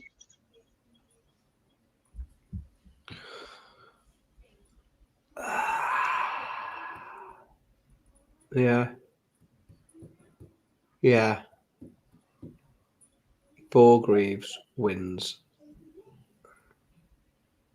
You just back the two favourites in two events now. Yeah, and I hate myself for it. I'm really like. I remember when this show was fun. I tried really hard tonight to not act a dickhead because I normally would pick something completely wild, but I'm trying because I care so much about the match play. I want to put proper thought in getting it right. Yeah, I'm gonna have to. I'm gonna stick with Bo Greaves. Fucking tell you what, if I am having a bet, I'm gonna get fucking nothing back. I'm back in Humphreys and Greaves. No, you're absolute waste of a bet. Yeah. Yeah, Chris, I'm interested to see whether look, I've got no reason to disbelieve Aileen, but if she has booked a holiday, it's remarkably dumb and stupid when everyone's known the date of this for a long time to book it then. I'm not sure, if I'm being honest. But I cannot wait for the World Matchplay to start. Someone asked about session times. If England get to the final, but we said it earlier, it is going to change. They haven't said what times yet. I'm guessing we will find out very early on Thursday morning the times. If Southgate balls his way to a final. But that is the Betfred World Matchplay. We cannot wait. We will have everything covered for you this week, and we cannot wait. Starting Saturday night. It's going to be blooming good, boys. What he said. Yes, it certainly is. Some interesting news broke on Saturday. The great man, Mr. Taylor, has had the long-awaited hip operation, gents, 3 weeks ago, and he's off the crutches. Are we excited to see if this makes a difference for his final two TV tournaments? It's not excited for me. It's hope. It is hope. Phil Taylor is, to me, the greatest that has ever done it. He is ridiculous. He is right up there in conversations that have been repeated over the last few weeks of, is Andy Murray the greatest sports person of all time? But then you look at Lewis Hamilton and Phil Taylor and Ronnie O'Sullivan and so on and so forth, and they're just players that have ended up in my era. Like you look at your two's eras and before, like there's certainly hundreds like this, but Phil Taylor is firmly in that conversation. He was utterly dominant, and you can argue about the strength of opponents and equipment, but he was just so good. And it's been a little. He's made one final in 2.5 years on the seniors tour. I don't think it would be amiss of me to say that I expected a bit more from him. No, I'm with you. Especially when he made that one as well, to have not backed it up, to have not gone, actually, yeah, I've still got the buzz for this. I've still got the drive for this. I've seen what's coming off the floor events and the qualifiers and whatever else. And it's going to be difficult for him to get into the right shape because it is lack of practice that's been Phil's issue over the last couple of years. To now get himself off his backside whilst recovering from a hip operation as well, to get himself into a position where he can play darts at a level where he could potentially win one of these two, or certainly not go out first round in a bit of a flump like he did against Manfred Bilder at the World Championship. Just gone. Like, I don't want to see Phil Taylor's career end that way. I don't think there's anyone that wants to see Phil Taylor's career end that way. No, I agree. And I actually thought that he'd walk away after the Tavern against the Manfred Bilder defeat. I genuinely expected him to walk away. The fact he hasn't, again, gives me hope that perhaps there's still hope that he can do it. Is there a chance that this surgery, obviously, the announcement that he made that up in, are we calling it Sunderland? I'd rather we didn't. Wearside, in November. Yeah, it is. It's when the announcement was made, obviously that was before he had the surgery. Do we think there's a chance that the surgery happens and he feels a lot better, and that then he feels that doesn't have to be the end, and that we might see a little bit more? Is the potential? Do you think if he physically feels better, or do you think regardless of how he feels physically, do we think that this is still it? I think regardless, this is it. I just think he wants to go out the right way. Yeah. I think it has to be it as well, because even if you do get a bit of a buzz and go, all right, I'll do one more. One, you sort of cheated everybody that's been to support you in your final year, because you made it early again that this is going to be your final year. So people have gone out their way to go to one of the events that you're playing and you're participating in. Your exhibitions are all about Taylor's last time in XYZ town and whatever else. And the same for the seniors events that he's playing in. And like, if he gets the buzz, right, I can do this. I'll go next year. I'll put some practice. And then he has a lazy Christmas. And then the worlds don't quite go to plan. And then he's just sat meandering about again for another year for the rest of the tour going, well, I'll go at Christmas or whatever. I just don't want to see it go that way. You've set your targets. You've got a short period of time. It's a bit like Gary Anderson. Do you know what we've been saying about Gary Anderson for the last couple of years? Gary, if you're going to go, put some effort in for 18 months, for 2 years, for 3 years. Your kids are at a perfect age that you can do a bit more traveling. You're back on the Euro Tour. Your fishing lakes are sorting themselves out. If you're going to go, Gary, fine, go. But give yourself one last shot at winning everything that you know you're capable of.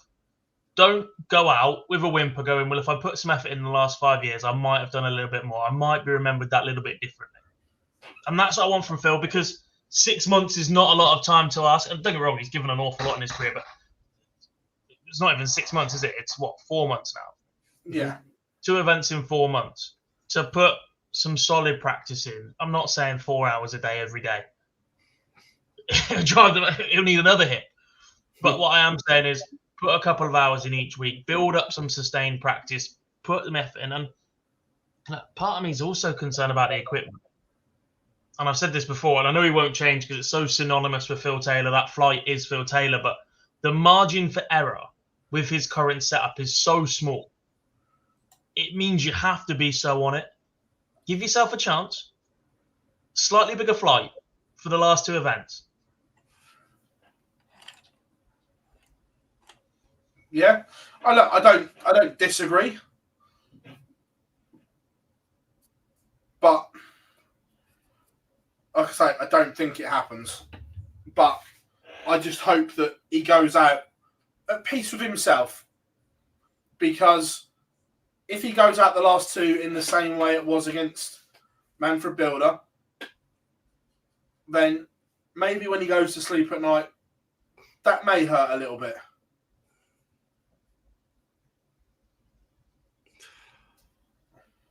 I wouldn't mind that. Just give him a Group B campaign. Yeah. Look, he's been asked before. Will he? I don't think so. If he wants to go out the right way, though, go and get yourself some match practice. I was going to say that you've got to expect is about as good a running as he could get. You know, like in terms of just getting in the swing of things. Just, you know, if you have been off and you know, for a while, even somebody with his experience, like, and more than bloody anybody, you still lack match sharpness is probably the best way I can put it. And iron sharpens iron a bit sometimes. And if he can get down there and get involved and you know, he doesn't have to go down and win. He doesn't have to go and perform amazingly, but he just has to sort of get sharp, ready for when he does go and compete in the events that he's already committed to. He couldn't possibly hurt, could it? No. And I think the size of Phil Taylor. If Phil Taylor phones up the bosses tomorrow and goes, "I want a Group B slot 2.5 weeks before I'm in York," they'll go, "Yeah, we'll give it up." Oh, it'll happen, 100%. It just makes sense, doesn't it? Because then he's got the best. Like Group B is the best chance of him making a finals night, which again is playing in front of that crowd, which is that little bit of a different edge. Can you imagine the place in there? It will be buzzing. 100%. And what you've effectively got to do to get through that is win 3 out of 8 games in your group. Yeah. Doable. Yeah. Yeah. 100%. Jay, enjoy Blackpool, mate. We will be there as well. Interestingly, as well, on hip operations, saw Steve West on Saturday night. He's recovering from his hip operation. He is back at the Super Series in a couple of weeks. Good to see him up and about. No crutches. And remarkably, played some good stuff. Yes, it wasn't the swashbuckling Steve West that we know, but he's getting close considering what he's been through. Great to see. Also, a really good interview with Steve coming out this week. Speaks really open, really honestly about life in general, about the happiest he's ever been. And this is the mentality of Steve West, and I love this. He's going to go to Q School in January, not to win his card, not even to play the Challenge Tour. His words were, "I want to go and just see where I am, prove to everyone else I'm still good enough." And then I said to him, "Okay, but what happens if you do the impossible?" He said, "I'll go to the desk, tell them I don't want it, and walk out." Simply. Wait until you listen to the interview. The passion in his voice is incredible. And look, I love Steve to bits, and he speaks about the dark times as well. And it's interesting, not just Steve, but there are other older players now opening up. Mason's done it a lot, and Chris is brilliant the way Mace talks. But everyone looks at the glitz and the glamour of darts. But behind the cameras, the more some of these players paint the picture, it can be a dark, lonely place. Yeah, 100%. I mean, it's absolutely no secret that me and Steve have had our moments in our respective roles. But as a person, I massively respect Steve. He says what's on his mind. He's 100% open with it. And actually, some of the conversations I've had with him, he pops along to the seniors events. He's got family and friends that are competing there, and he sits along and has a chatter. And I've been keeping up with his recovery as well. He's been through absolute hell the last few months with this recovery, on top 100%. Of what was already a pretty dark place for him in the previous years gone by. So, look, to see him back, to see him just happy is brilliant to see.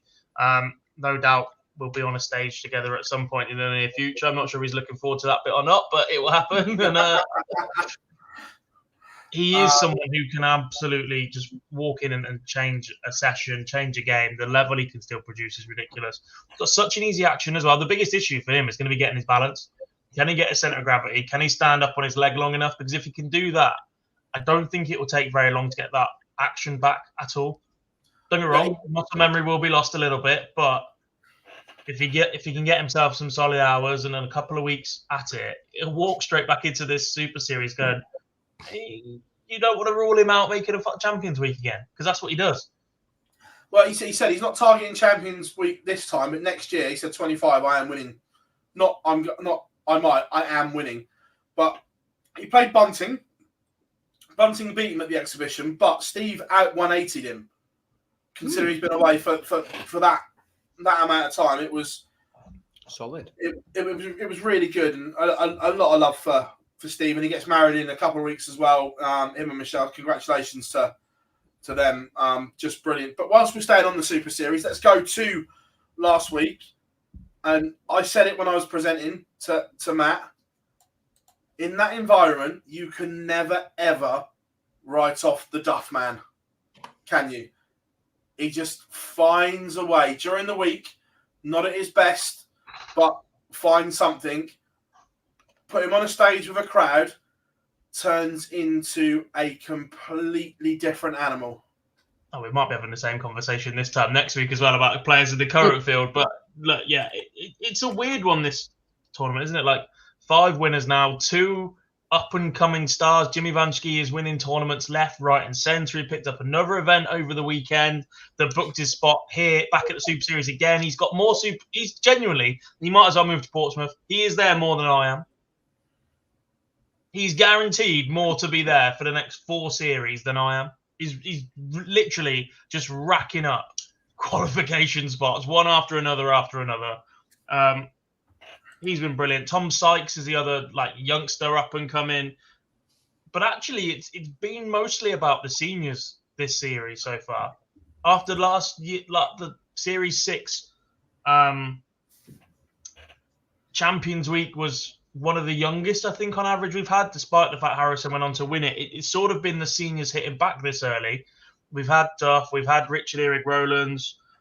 We saw Jim McEwen winning Group A last week. Who was the other person to have won a week? Jim Long, over the age of 50. We've got Robert Thornton in the field again this week. It is about the old boys again all of a sudden. It's like, no, you've had your 5 minutes of fame. We're coming for you. And Duff embodies that really well. His early record at the Super Series wasn't great. No, and he alluded to that in the interview after winning. Well, if you count his, I believe that if you, I mean, some will and some won't. If you count his double trouble victory, then that win makes him the most successful player, does it not? In terms of weekly wins, that arguably, 4. It's 4 normal weeks plus double trouble, isn't it? Is where I think he's level with Steve West on 4 normal weeks. That give him the doubles, he edges it. So clearly there's, and even there you can see some, dominance. Yeah, but it was interesting. Obviously, myself and Matt did commentary on the Thursday and Friday, and going into the last game of Group C, Neil and Terry Nash had both already qualified. It was a case of who finished first and second. And Neil Duff needed to win 4-0 or 4-1. And as they're walking out the practice room, Neil Duff told Terry Nash he's going to beat him 4-0. And what did he do? Beat him 4-0. Fair enough. And it's interesting. And again, I did a really good interview with Neil with game that's going to come out this week. He may not be welcome at England Darts after it comes out. But he doesn't hold back about certain things, but the fact that he also talks about reclaiming his crown, not just the Lakeside. He talks about how he's got a busy back end of the year, that he's almost mapped it all out, that he plans on winning the Masters, Lakeside, the ADC Global Championship. He's eyeing everything. I love that. I love that he's planning to win it all. I think that's class. I love that the narrative isn't that's where he plans to attend. That's the list of things he intends to win. I just think it's a great mentality. It's a brilliant mindset, and clearly, the man is successful, very successful at what he does, and he does a lot of what he says he's going to do. So it excites me somewhat when he makes statements like that, because there's a good chance he will back it up. Well, he's talking about buying a property in Portsmouth. I mean, that's commitment. Because he's there that often. Wish he'd done that before I paid a fortune on this place. You've got a room to rent out, Cobb. Only if I stream from a bedroom. That's the other channel you run, isn't it? Yeah. Oh, man. That starts after dark. Instead of bullying me, we have a guest in the chat room who is eyeing up Mr. Duff in the Masters. How are we doing, Mr. Spellman? Good to have you in as always, buddy. Love the fact that you're going to go to the Masters. That's superb, mate. Good to have you in. Playing some good stuff as well, mate. Always good to have you in. But busy tonight, isn't it? Bazar. He also talks about the ADC, and now there's an end game. He said that 2 or 3 years is the ADC are going to go on and from strength to strength, which is good because we've seen the tour events go from strength to strength, the WADC as well, the amateur game in general. Talking from Steve West and Neil Duff's point of view, that did you ever think that after the collapse of the BDO as it was then, because we had players in that system that were happy and didn't want to jump across, that now there are players making a professional living from the amateur game? Did you ever think we'd get back to that situation? Short answer's no. I mean, I don't think there's anyone, and anyone who does say it is full of shit. If you'd have pulled them in 2019, and before people were playing darts online and before the lockdown, because it's one of the things that came out of the lockdown was some of the resurgence of some of the things that we now know as being very, very productive in pushing forward the amateur game, or part of it at least. But no, if you'd have said that in 2009. Anyone that agreed with you and said, yeah, that's likely to happen is full of shit because nobody did. And absolutely nobody did. If anything, let's be honest, the trajectory at that point was that amateur darts was going to continue to regress and become less and less viable for anybody to make any more than 50 quid. It was regressing rapidly. And it's now, in a very short period of time, the best position it's been for a very long time, because even towards the very back end of the BDO, when it was the BDO, and we're happy to accept that it was still the same thing, the trajectory was always downwards. Like, whilst the good times were still there and there was still some great stuff and some great darts being played and some brilliant players playing in that code, the overall trajectory of the amateur game was decreasing every year. And now what we see is the amateur game today is in a better place than it was 2023, and it's in a better place than it was 2022. And if we can all sit here now relatively confidently say, well, this time next year it's probably going to be better than it is now. And that's the best thing, is it doesn't particularly, it's not too important exactly where it is today. The most important thing is that it continues on an upward trajectory and that it continues to increase the opportunities for people, semi-professional or completely amateur, to generate income from darts, to be able to commit more time to playing, practicing, traveling, attending more events, giving us more stuff to talk about. Like, it's definitely on an upward trend. Oh, 100%. Absolutely 100%. And I agree there, Matador, that there are some very incompetent people still behind organisations that need to do better. But I think you were very diplomatic there, saying very incompetent. I'd have gone with something far more scathing than that. Absolute fucking idiots. Fucking idiots was the one I was thinking. Is that better? Some organisations, I'm not naming them, I'm just saying some are run by fucking idiots. I said organisations, I didn't say which one, but if the boot fits and you think I'm insulting you, then perhaps take a look. If you look in the mirror every day and think I'm a fucking idiot, then I might be talking about you. One of them doesn't. They just write long paragraphs on Facebook that don't say anything. But with the resurgence of the ADC, since they've transformed it from mad, have been superb. The WDF are getting better. Look, there's still issues they need to sort out, but over the last 6 months, it's been better. Dan's wrecking the joint. Look, it's just infuriating. Yeah, it's just Yeah, to be fair, Matador, there may be a few more bands after I drop interviews this week.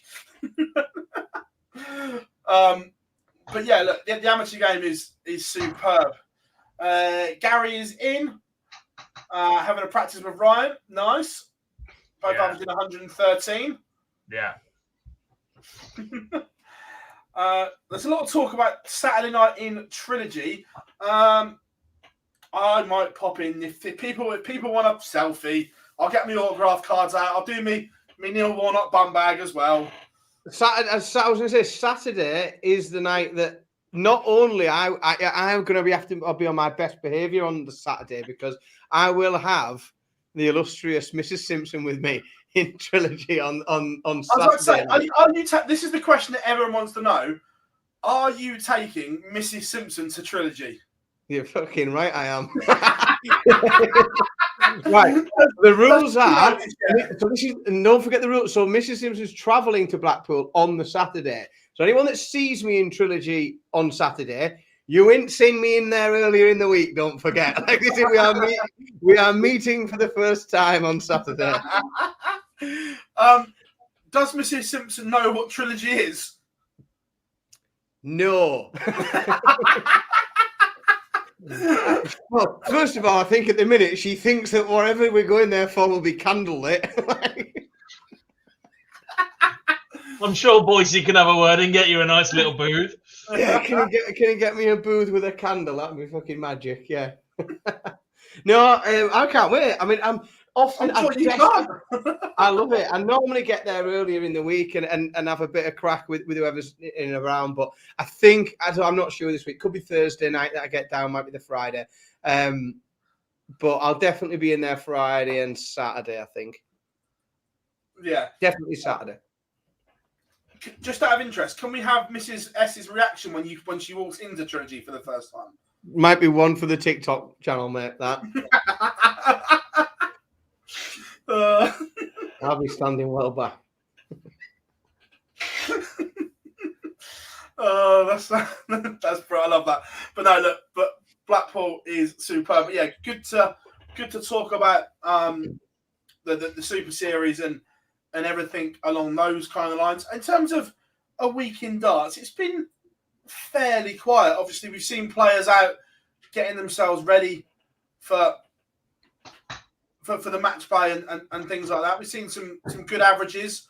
I know they're only exhibitions, but they're still on big stages in front of fans. So certain players have done the right thing.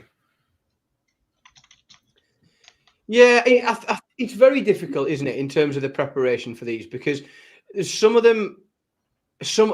these players have played an awful lot of darts, like an awful lot of darts in recent months. Some of them not so much. Some of them have swerved loads of bits and pieces. Only time will tell who got their preparation right. You know, Michael van Gerwen runs to the final. Then we say his preparation was perfect. It was exactly what he needed. Like it's very difficult to analyze that ahead of time. But there's definitely players that are actively getting out there, playing matches against other players and others that are sat on their ass. So yeah. We shall see what next week brings in terms of analysing the preparations. That's how his ears must have been burning. Good evening, Mr. Duff. We've just been speaking about your week and everything.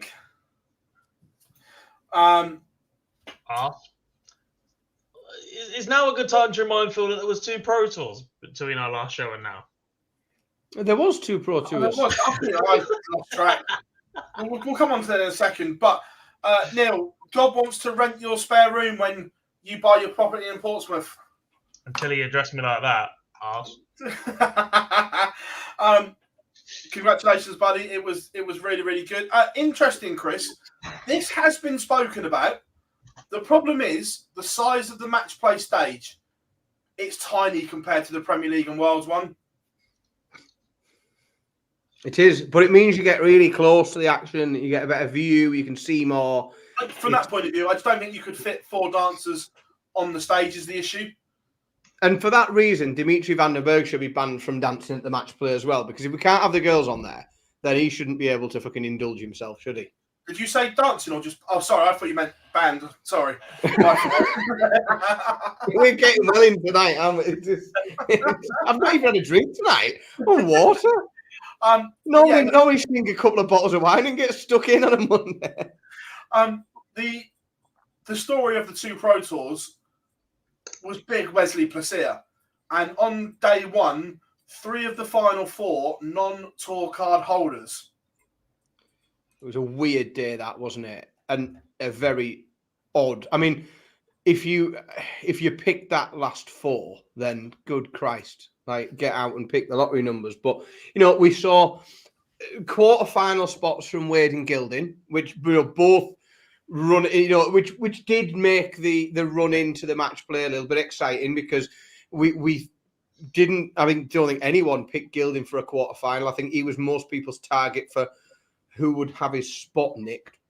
But a very rogue lineup certainly once, at the semi-final stage of Players Championship 13 was a bit wacky.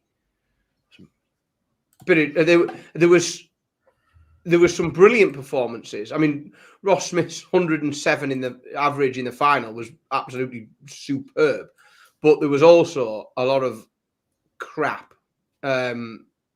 that day as well. It was a mixed bag, that event. Oh, a complete mixed bag. But Placia was incredible.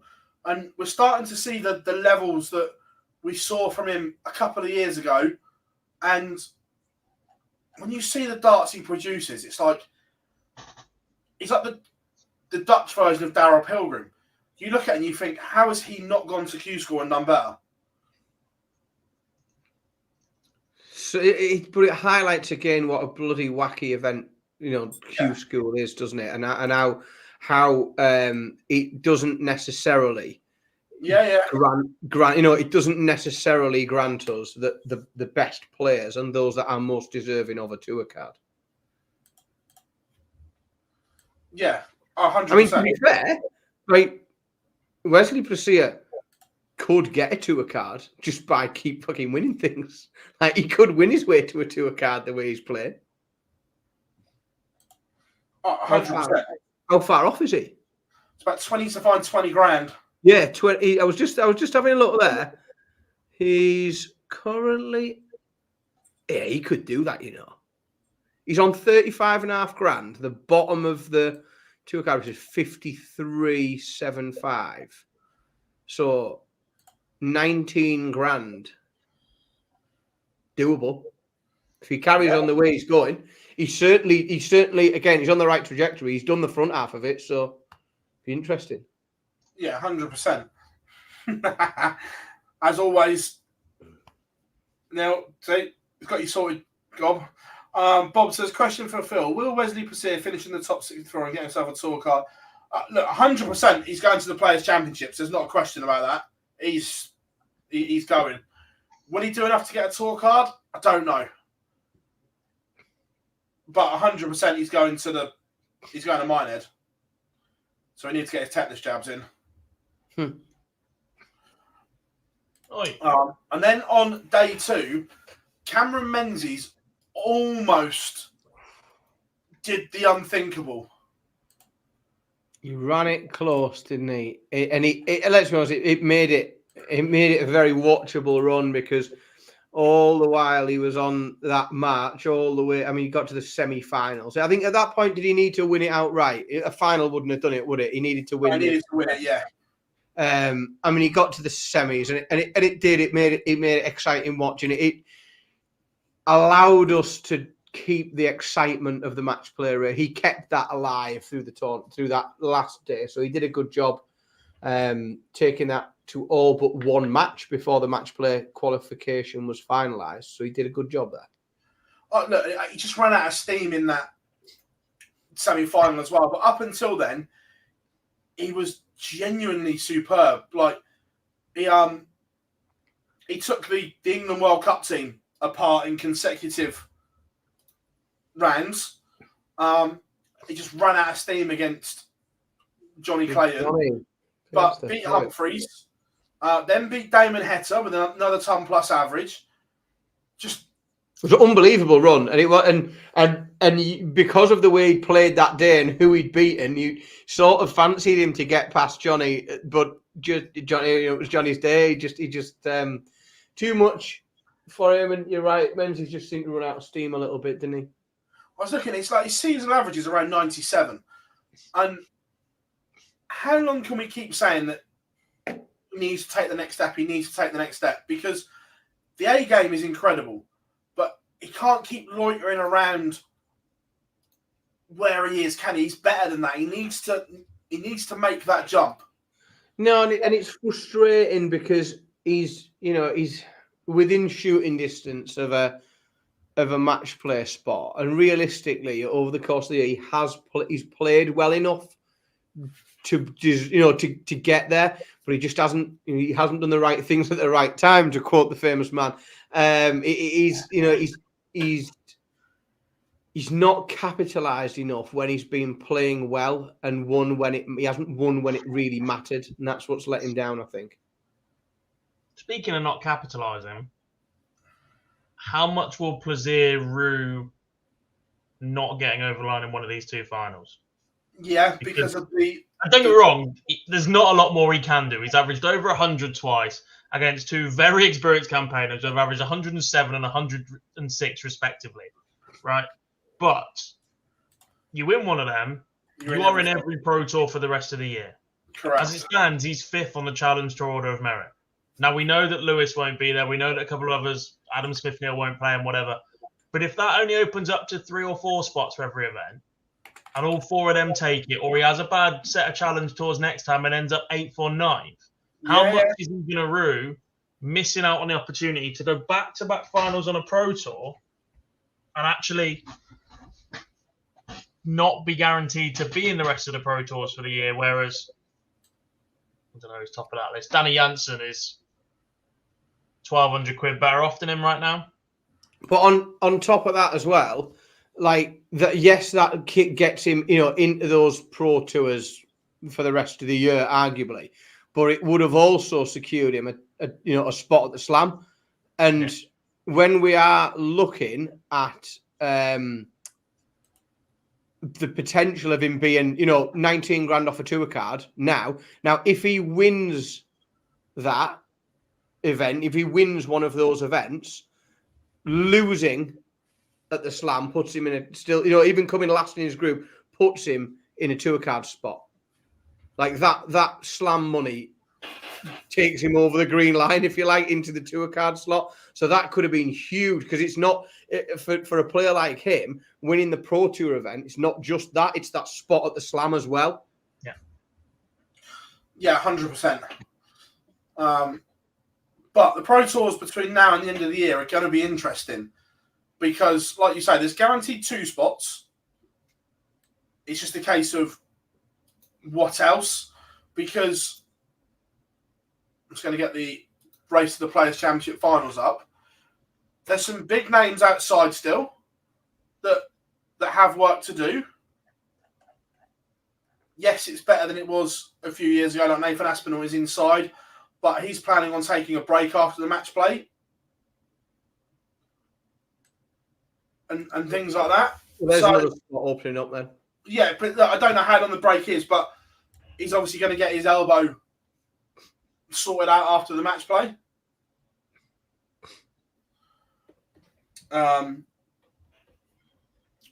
But you have to make sure that you're in. Things like Minehead outside at the moment, Barry Van Peer, Jose de Souza outside.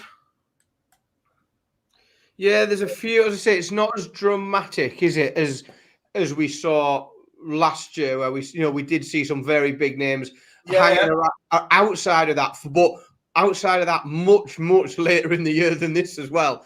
Some of those big names were still outside. Some of them never quite got in it.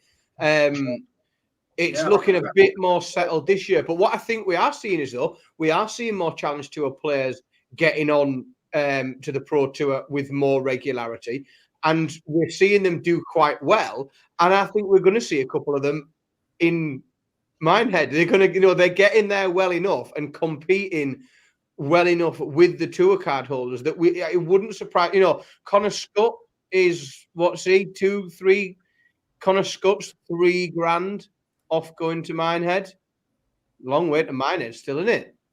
If he gets the call up, it is. But as Tom's just said there, the big casualties at the moment are Cross and Cullen. On the Pro Tour this year, Joe Cullen's only earned $5,000.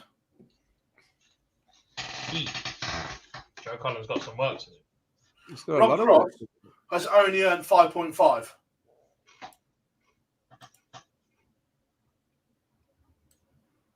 It's a bit better than that. 100%. How long's Adam Smith Neal being banned for? So he's banned. I was going back over because I just thought it was amusing that so far Rob Cross has only earned $1,500 more than Adam Smith Neal, who's been banned for Christ knows how long. March. Yeah, his ban finishes like the week before the World qualifier, so technically he could still get to the Worlds and retain his card. Yeah. You probably need to get to like a World semi-final. Ended in March. Ban is up 11th of November. Wow.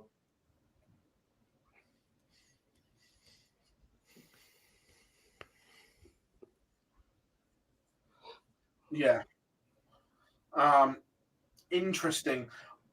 On that, obviously, after all of our ranting, the DRA released some. But again, for a disciplinary organisation, is trying to hide case findings and case results the way they do. Right?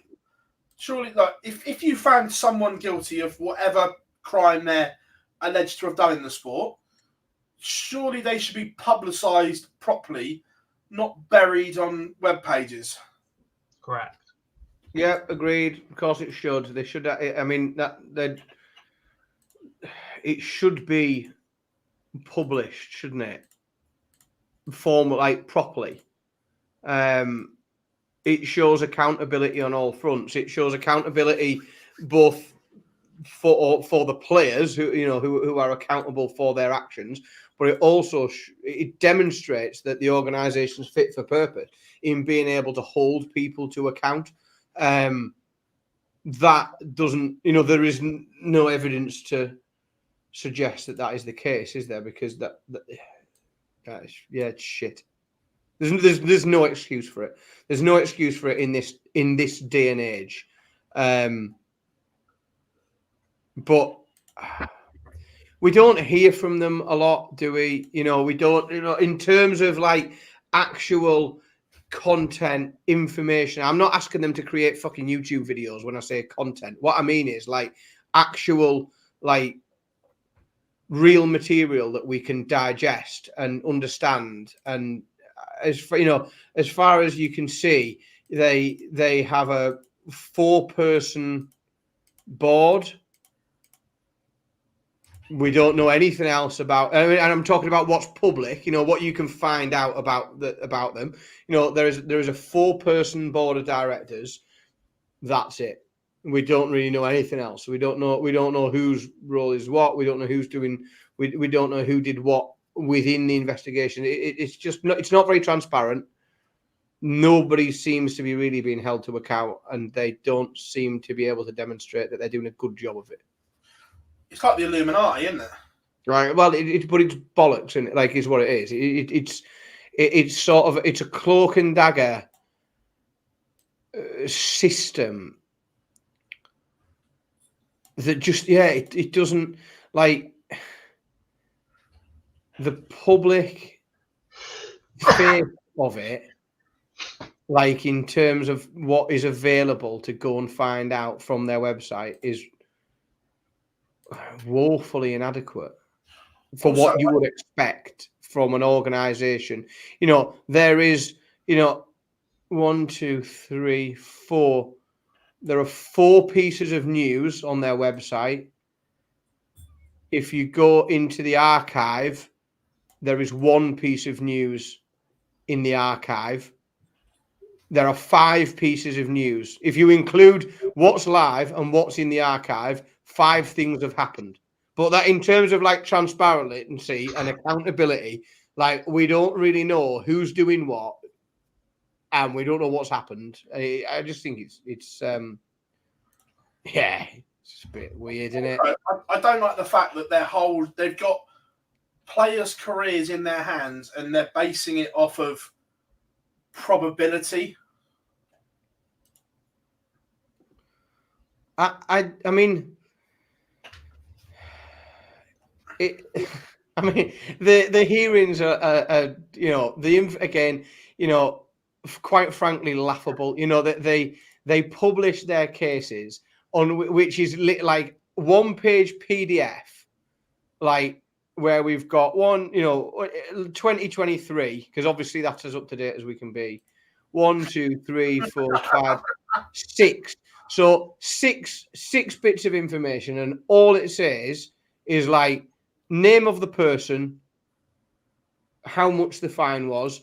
Doesn't tell us like who investigated it, what they found. Right? There's no one's accountable. Nobody. Like, it's really weird, dead strange. The lack of transparency is weird. It's like. Do you know what it's like when you go onto the information when their website? It's literally like someone's designed like a template for a website and they haven't filled it in yet. That's what. But that's what it looks like. Like it looks like that. Back in 20. So the website was created 2020 on Wix, right? And it genuinely looks like the DRA website's been created, and at some point, somebody, one of the 4 people, was meant to go in and fill all the bits in, and they haven't. Like, it's just like no one's got round to it for 4 years. Yeah. Everyone, get your questions in then for the last bit of the show. We love doing question time. Connor, I said last week, I've got no idea, mate. It'll be sometime after the match play, and I've never bought them, so I don't know. Also, I know we're moving on, but fucking that, like just professionalism. The mobile, the number is a mobile number. It's just a bloke's mobile phone number. Like, if you want to phone the DRA, like it's just a bloke's mobile phone number. Do you know how many players' names they've spelt wrong on the registered agents list? Really? Yeah. Felicia Bray. No, that's an L. Who else did I see? Unless they've copied and pasted it, they're going to spell dirt wrong. Niall Colton. Oh, I like the Colton. He's all right. Yeah, Culton. Missing 2 letters in that one. Good work. I'll tell you what isn't lacking on their website is the information on how to pay them. Like that's all. that's the most detailed page available. Like every bit of information on how to make a payment is available. Although they are using Starling Bank, which is unusual for an organisation. Someone's definitely into crypto behind the scenes. Yeah, that's where all the fines are going. They're all in fucking Ethereum. all in offshore accounts, just paid in XRP. And yeah, can you imagine Adam Smith there ringing up? You all right? Can I pay in Bitcoin? Wow. Warren asked who is the most surprising player to miss the match play?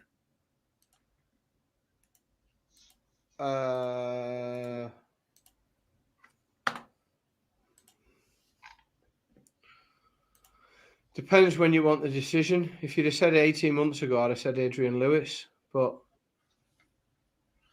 in terms of the run-in, Mike De Decker for me. I'll tell you, and simply because of where he was in December, Scott Williams, because again, it's very rare that you have a world champion, you know, an Ali Pali semi-finalist. Not there. Yeah, a semi-finalist at Ali Pali isn't at the match play, and it's not a story. Yeah. Any update on that, Gob? Are you happy with those answers?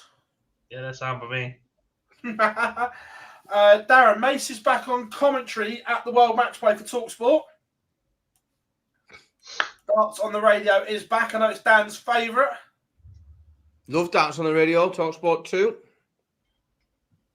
It is actually really good, apart from the fact over the World Championships, when I went to use it, it was the only 2 days at Clash of Football and it wasn't on. Oh. Yeah, it was crap, that, wasn't it? Livid. Absolutely livid. If you're going to have Darts on the radio, put Darts on the radio. What I need to find out is if there is any other backup for that on, and what there should be is like TalkSport have got an app. Like, it's digital, isn't it? Like, you shouldn't be handicapped, surely, by two. It's not like the olden days where you only had one frequency to broadcast on, or two. Yeah. Like, we should be able to still get that content out if it's not there. Yeah, agreed.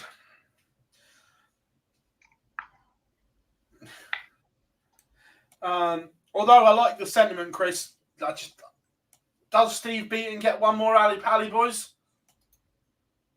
Not wild card, but does he just get there?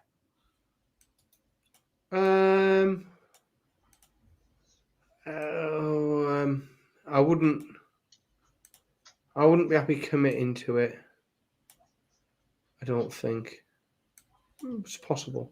It is possible. How far out is he? Oh, that's a big scroll. It's $4,000 short at the moment. Eek. Sir Steve, come on now. Come on now, Steve. One big push.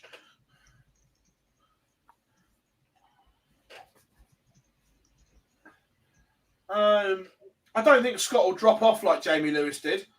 I think he's a better player than that. I don't think he'll drop off and completely disappear.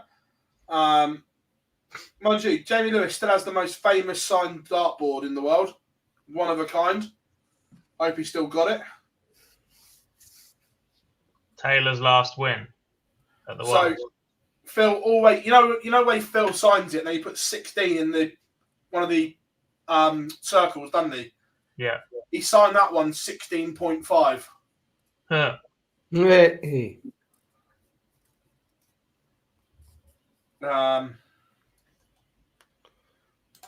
Why is Trilogy nightclub so cheap? I've got no idea. I don't think I've ever bought a drink in there. I wouldn't know what it cost. Tory.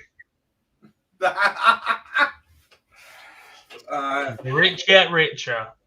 Look at that. Dan Pellegrino's grounding off freebies. I haven't got any Pellegrino tonight, actually. We need to acknowledge Dennis Ovens as the tribal chief. I mean, there's a comment I didn't predict this morning. Yeah. Was that not on your bingo card? Well, it's not on my bingo. No, it's not on Live Lounge bingo. I won't have to down a bottle of Sambuca or something. Didn't have that one. Like that.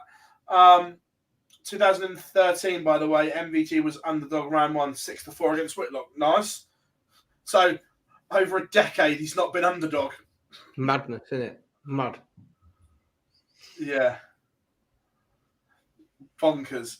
But everyone, we have got plenty of content coming your way this week. The channel is going to be super, super busy as always, which will be great. The Fallout Bar returns for Blackpool, which is good. We have everything covered with our friends at Betfred. We have you covered website-wise, content-wise, audio-wise, everything covered. So if you haven't yet, you need to make sure you subscribe to all of our platforms to keep you up to date, because you won't miss a thing with us. This will be available as an audio only in the morning on all good podcast providers. So thank you very much. Remember, there will be no Live Lounge next week because we're in the middle of the match play. And plus, with that Super Monday session, I don't think any fuckers going to be watching us, are they? No, but you can watch me afterwards. I'll be here. Once the last dart goes in and everybody wants to talk about Chris Dobie beating Richie Headhouse and Littler against MVG, I will be here to have a chat about it so make sure you are subscribed to get some notifications of that, and we can have a chat about it afterwards. Absolutely, but you guys have all been incredible this evening for the live lounge. I've been Phil Bars, Jack Garwood, and Dan Simpson. Match play is on the horizon. The Hallowed Winter Gardens is under a week away. Thank you very much as always, and we'll see you all very, very soon. Bye.